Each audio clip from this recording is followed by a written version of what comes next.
السلام علیکم ورحمۃ اللہ وبرکاتہ۔ الحمد للہ رب العالمین والصلاة والسلام علی خاتم الانبیاء والمرسلین نبینا محمد وعلى آلہ وصحبہ اجمعین ومن تبعهم بإحسان الى یوم الدین، اما بعد۔ رب اشرح لي صدری ويسر لي امری واحلل عقدۃ من لسانی يفقهوا قولی۔ سبحانك لا علم لنا الا ما علمتنا انك انت العلیم الحکیم، رب زدنی علما، آمین۔ معزز ناظرین، پیارے بھائی اور دوستو، حضرات و خواتین، پریے درشکو، آج کے اس درس میں ہم یہ جاننے کی کوشش کریں گے کہ اللہ کا حق ہمارے اوپر کیا ہے، اللہ تعالی ہم سے چاہتا کیا ہے۔ اس کے پچھلے درس میں جو بیان کیا گیا تھا پچھلے ہفتے میں کہ سب سے بڑا ادھیکار کس کا، اس درس کے اندر اللہ تعالیٰ کون ہے، اس کی ہمارے اوپر کتنی کرپائیں ہیں، کتنا مہان ہے، مختصر طور پہ سنکھیپ میں ہم نے جاننے کی کوشش کی تھی۔ آج کے اس درس میں ہم یہ جانیں گے کہ اللہ رب العالمین جو ہمارا جنم داتا ہے، جو ہمارا خالق ہے، مالک ہے، پوری دنیا، پورے سنسار کا بنانے والا، پیدا کرنے والا وہی ہے، تمام انسانوں کو اسی نے پیدا کیا ہے، تو وہ اللہ ہم سے چاہتا کیا ہے، انسانوں سے وہ اللہ چاہتا کیا ہے، آج کے اس مختصر سے درس میں ہم جاننے کی کوشش کریں گے۔ اللہ رب العالمین نے قرآن مجید کے اندر کئی جگہوں پر، انیکوں جگہوں پر اس نے بیان کیا ہے کہ میں نے تم کو پیدا کیا ہے، اس لیے میری ہی اپاسنا کرو۔ اللہ تعالی ہم سے یہ چاہتا ہے کہ ہم کیول اسی کی اپاسنا کریں، ہم اسی کی عبادت کریں، اس کے ساتھ کسی کو بھاگیدار ساجھیدار نہ بنائیں۔ اس کی انیکوں کرپائیں ہمارے اوپر ہیں، انیکوں کرپائیں، جیسا کہ پچھلے درس میں بیان کیا گیا تھا کہ اگر ہم اس کی پرشنسائیں لکھتے رہ جائیں تو پوری سیاہی ختم ہو جائے، پورے سمندر کے پانی ختم ہو جائیں، پورے درخت کے اگر قلم بنا لیے جائیں سب ختم ہو جائیں، لیکن اللہ کی پرشنسائیں، اس کی تعریفیں ختم نہیں ہوں گی، اللہ کے کلمات ختم نہیں ہوں گے۔ تو وہ اللہ تعالیٰ جو اتنا مہان ہے، اتنا سرو شکتیمان ہے،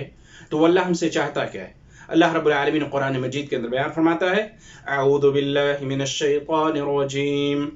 لا نسألك رزقا نحن نرزقك والعاقبۃ للتقوی، سورہ طٰہٰ آیت نمبر 132۔ اللہ تعالیٰ کہتا ہے کہ ہم تم سے کوئی روزی نہیں مانگتے، اللہ تعالیٰ ہم سے روزی نہیں مانگتا ہے، اس کو ہم جیوکا نہیں دے سکتے، اور نہ وہ ہم سے جیوکا چاہتا ہے، نہ وہ ہم سے کھانا پینا چاہتا ہے۔ نحن نرزقک، اللہ تعالیٰ کہتا ہے ہم تمہیں خود رزق دیتے ہیں،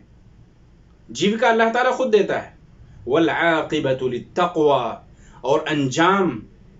ان لوگوں کے لیے ہے، بہترین نتیجہ ان لوگوں کے لیے ہے جو اللہ سے ڈرنے والے ہیں، جو اس کے اوپر ایمان اور وشواس رکھنے والے ہیں، جو اللہ کا تقوی اختیار کرنے والے ہیں، ایسے لوگوں کے لیے بہترین انجام ہے۔ اسی طریقے سے اللہ رب العالمین نے دوسری جگہ سورۃ الذاریات کے اندر ارشاد فرمایا، وَمَا خَلَقْتُ الْجِنَّ وَالْإِنسَ إِلَّا لِيَعْبُدُونَ مَا أُرِيدُ مِنْهُمْ مِنْ رِزْقٍ وَمَا أُرِيدُ أَنْ يُطْعِمُونَ إِنَّ اللَّهَ هُوَ الرَّزَّاقُ ذُو الْقُوَّةِ الْمَتِينُ۔ اللہ تعالیٰ کہتا ہے کہ میں نے انسانوں اور جناتوں کو کیول اپنی اپاسنا کے لیے پیدا کیا، اپنی عبادت کے لیے، یعنی انسانوں اور جناتوں کے پیدا کرنے کا جو ادیش قرآن کے اندر اللہ تعالیٰ نے بیان فرمایا، وہ کیا بیان فرمایا کہ میں نے اپنی اپاسنا کے لیے، اپنی عبادت کے لیے پیدا کیا۔ مطلب یہ کہ ہمارا اس دنیا کے اندر آنا،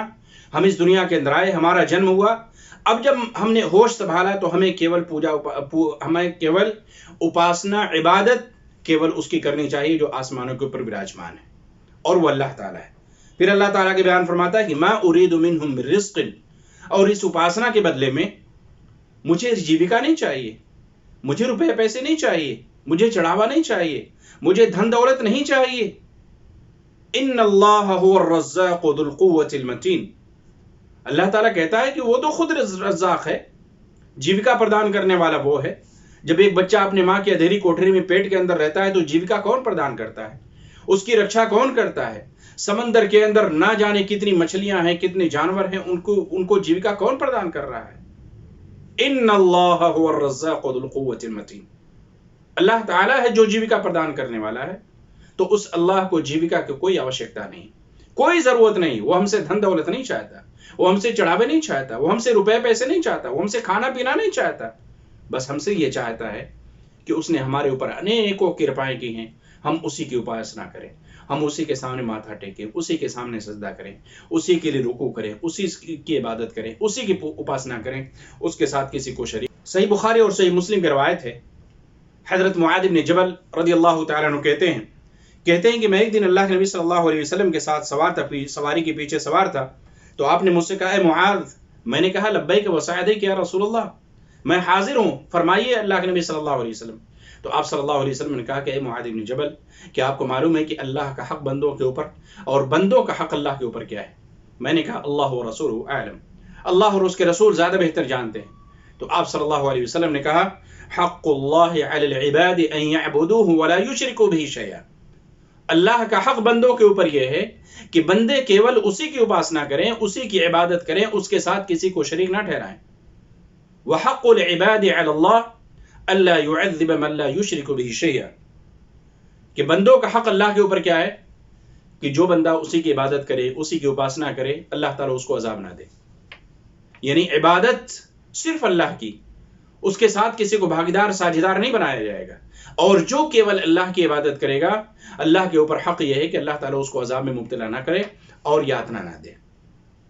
یہ سن کر حضرت معاذ بن جبل رضی اللہ تعالیٰ عنہ کہتے ہیں اللہ کے نبی صلی اللہ علیہ وسلم، تو پھر ایسی بات ہے تو میں اس کی خوشخبری اور بشارت لوگوں کو دے دوں؟ تو آپ صلی اللہ علیہ وسلم نے کہا کہ نہیں، لوگ اسی پر بھروسہ کر لیں گے۔ مطلب یہ ہے کہ لوگ اسی پر بھروسہ کر کے نماز نہیں پڑھیں گے، روزہ نہیں رکھیں گے، دیگر عبادتیں نہیں کریں گے، اس لیے ان کو اس بشارت مت سناؤ۔ حضرت معاذ بن جبل رضی اللہ تعالیٰ عنہ کے بارے میں آتا ہے کہ جب ان کی وفات کا وقت قریب آیا تو اس ڈر سے کہیں یہ کتمان علم کو چھپانا، علم کو لوگوں کو نہ بتلانا، کہیں مجھ سے اللہ باز پرس نہ کر لے، کہیں یہ اس ضمن میں نہ آ جائے، اس لیے حدیث کے اندر آتا ہے یا تاریخ کے اندر موجود ہے کہ حضرت معاذ بن جبل رضی اللہ تعالیٰ عنہ کہتے ہیں جب موت کا وقت قریب آیا تو میں نے یہ حدیث لوگوں کو بدلا دی کہ آپ صلی اللہ علیہ وسلم کی حدیث ہے اللہ کا حق بندوں کے اوپر اور بندوں کا حق اللہ کے اوپر، اور جو آپ صلی اللہ علیہ وسلم نے اس حدیث کے اندر بیان فرمایا اس کو حضرت معاذ بن جبل رضی اللہ تعالیٰ عنہ نے لوگوں کے سامنے بیان کر دیا۔ اب یہاں پہ دو چیزیں اس حدیث کے اندر معلوم ہوئی کہ اللہ کا حق بندوں کے اوپر یہ ہے کہ بندے کیول اسی کی عبادت کریں، اسی کی اپاسنا کریں، اس کے ساتھ کسی کو ساجدار بھاگیدار نہ بنائے، اور بندوں کا حق اللہ کے اوپر ہے کہ جو اس کی عبادت کرے، اس کے ساتھ کسی کو شریک نہ ٹھہرائے، اللہ تعالیٰ اس کو عذاب میں مبتلا نہ کرے۔ اب یہاں پہ سوال یہ ہے کہ عبادت کس کا نام ہے، عبادت کسے کہتے ہیں؟ تو ہم یہ جانیں کہ عبادت صرف سجدوں کا کام نہیں ہے، عبادت صرف رکوع کرنے کا نام نہیں ہے، عبادت وہ تمام چیزیں ہیں۔